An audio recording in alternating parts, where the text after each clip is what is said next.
de hoy hablaremos sobre la mujer peruana a lo largo de la historia.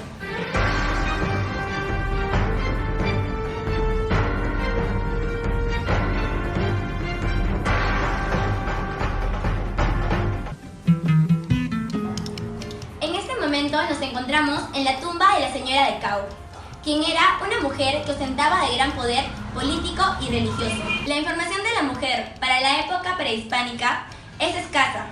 Sin embargo, gracias al descubrimiento de esta tumba, es que se ha confirmado el rol protagónico que tenía la mujer en ese tiempo.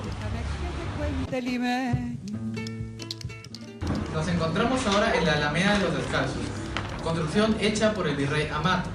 También se dice que aquí hubo relaciones el virrey con la Perricholi.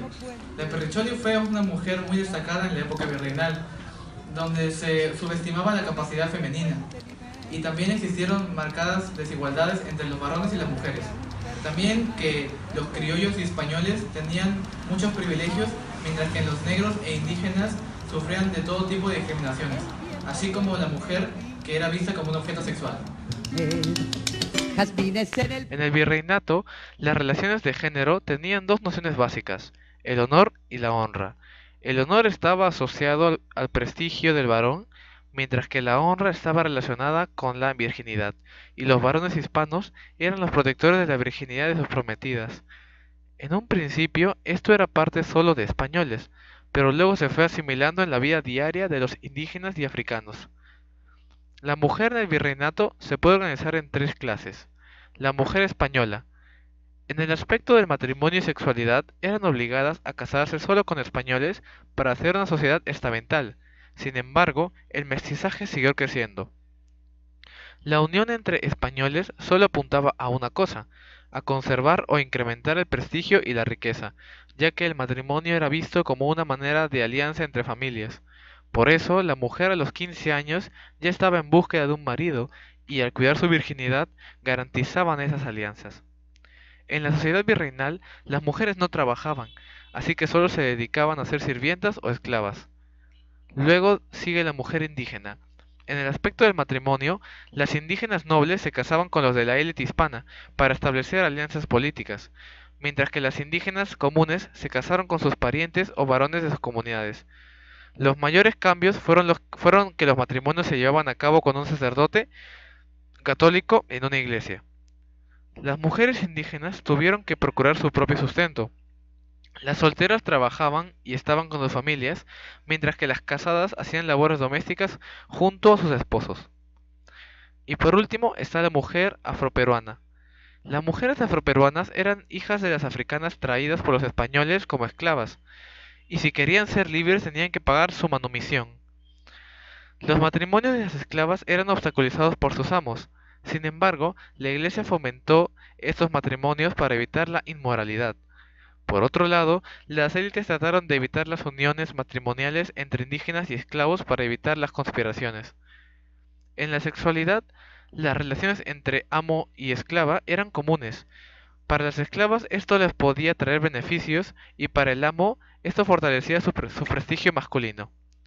En la sociedad virreinal, las afroperuanas se dedicaban generalmente al servicio doméstico en un ambiente tanto afectivo como violento. La educación de las mujeres en el virreinato también fue afectada por la discriminación, ya que las mujeres españolas recibieron educación a través de profesores particulares o en los monasterios, para evitar la corrupción del estudiante. Se les enseñó doctrina cristiana, etiqueta y labores domésticas, mientras que las indígenas y afroperuanas podían acceder a una educación elemental solo si había personas dispuestas a enseñarles. En el ámbito público, la mujer pudo influir e incluso participar de la política a través de consejos o presiones a sus esposos. Uno de los casos más notables fue el de Micaela Bastidas, esposa de Túpac Amaru.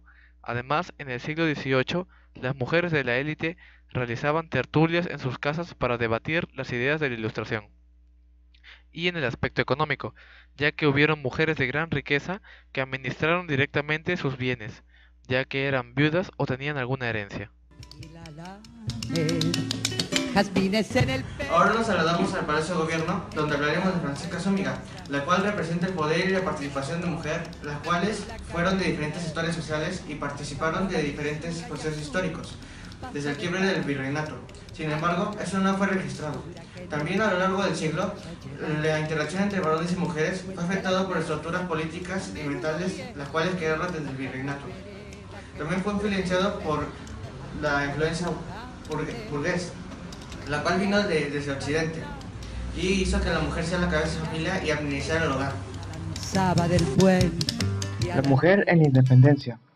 En el proceso de independencia, el Perú siempre estuvo acompañado de las mujeres de todo estrato. Por ejemplo, las damas limeñas prestaron sus casas para las reuniones intelectuales que debatían las ideas libertarias. También destaca el combate contra las tropas realistas, desafiando los roles que la sociedad le había impuesto. Por ejemplo, ellas brindaban información a los soldados sobre el enemigo. Sin embargo, al ser descubiertas, sufrieron duros castigos por parte de los españoles. La mujer en la Guerra del Pacífico. En esta guerra apoyaron a las tropas directamente, a veces siendo enfermeras apoyando en el mismo campo de batalla. Algunas transformaron sus casas en hospitales. Las mujeres pudientes movieron la recolección de fondos, y algunas ocuparon los puestos en algunas tropas. Escritoras y difusión del feminismo. Los movimientos feministas se realizaron a través de las intelectuales y los literatas.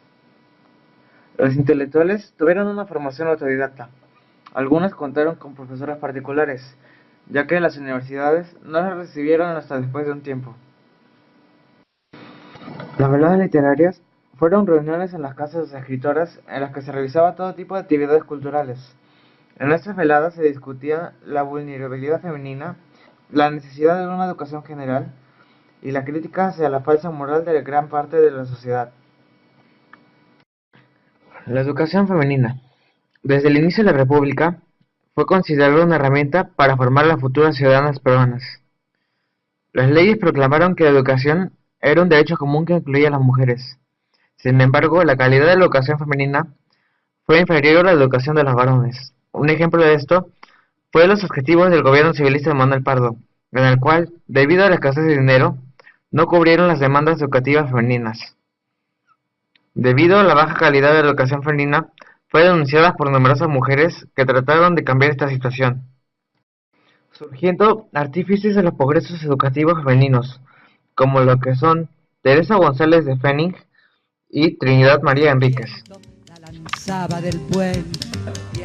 Ahora nos encontramos en el Ministerio de la Mujer, ubicado en el distrito de Lima, en el Jirón Camaná 616, que fue producto de las constantes luchas de estas mismas, con el objetivo de conseguir sus derechos y hacerse valorar y respetar, y mejorar sus condiciones de vida en los diferentes aspectos, tanto como educación, salud, trabajo y participación política.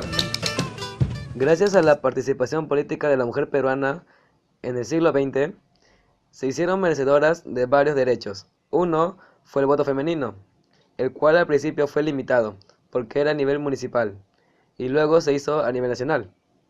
En él surgieron dos grandes movimientos. El primero fue la Evolución Femenina, fundado en el año 1914 por María Jesús Alvarado. El otro fue el feminismo peruano, que fue instaurado en el año 1924 por Zoila Aurora Cáceres.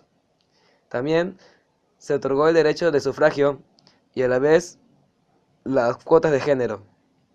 En la actualidad, la población femenina electoral se ha incrementado y representa un 49.91% de la población electoral nacional.